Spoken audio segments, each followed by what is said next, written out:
ህዳር 21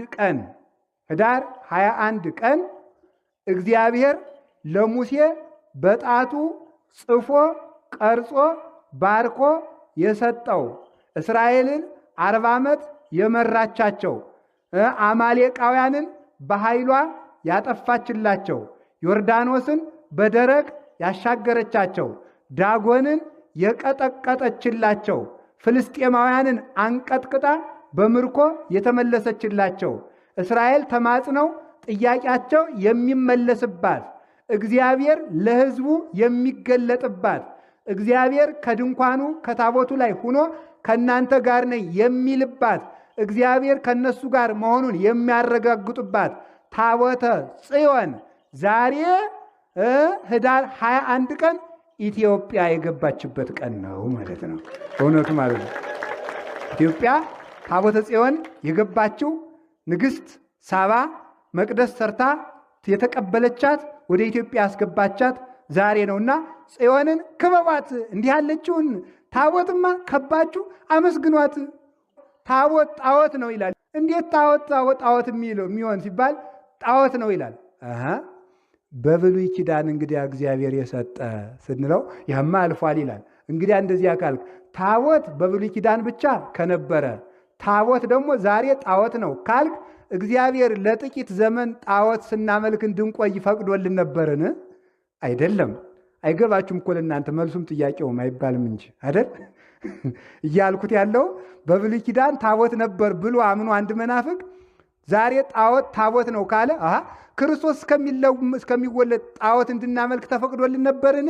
ምክንያቱም ታቦትን የፈቀደ እግዚአብሔር ስለሆነ ያን ጊዜም የድነት መሳሪያ ነው፣ ዛሬም የድነት መሳሪያ ነው። በዚያ ጊዜ 10 ቃላት ይጻፉበት ነበረ ታቦት። ዛሬ ደግሞ የሚጻፍበትን እነግራችኋለሁ። አሁን ደግሞ ሌላስ ህዳር ጽዮን ለምን ታቦተ ጽዮንን ከበን እናመሰግናለን ካላችሁኝ ከቃሉ ጋር ናችሁ። ምን የተደረገበት ነው? አንደኛ ዳጎን የወቀጠቀጠበት በሉ። ሁለተኛ ምን የሆነበት ቀን ነው? ኢትዮጵያ የገባችበት።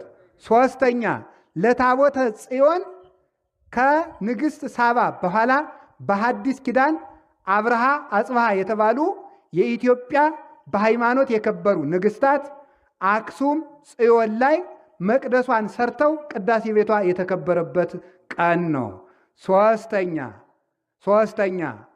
ሶስተኛ ህዳር 21 ምን የተደረገበት ነው ካላችሁኝ በ9ኛው ክፍለ ዘመን በዮዲት ጉዲት ጊዜ ታቦተ ጽዮን ተሰዳ ዮዲት አክሱምን ስታቃጥል ታቦተ ጽዮን ወደ ዝዋይ ገዳም ተሰዳ ተመልሳ መቅደሷ ተሰርቶ የገባችበት ቀን ህዳር 21 ቀን ነው። በዚህ ቀን በጽዮን የሰበሰበን እግዚአብሔር የተመሰገነ ይሁን። አሁን አንድ ነገር ደግሞ ልነግራችሁ ነው። ጽዮንን ክበቧት በሉ እስቲ በሉ፣ አይዟችሁ በሉ። ጽዮንን ታቦተ ጽዮን ወደ ኢትዮጵያ የገባችው ህዳር 21 ቀን ነው። ወዴት? ኢትዮጵያ። ታቦተ ጽዮን መታ ያረፈችበት አንዱ ቦታ ጣና ቂርቆስ ይባላል። አሁን እዚህ በመሰብሰባችን እድለኞች ነን፣ እግዚአብሔር ባወቀ ማለት ነው። ታቦተ ጽዮንን እያጠነ ተሸክሞ ያመጣት አዛርያስም መቃብሩ የሚገኝ እዚህ ነው። ስለዚህ በዚህ ቦታ ተሰብስባችሁ ጽዮንን ከባችሁ ቁሙ።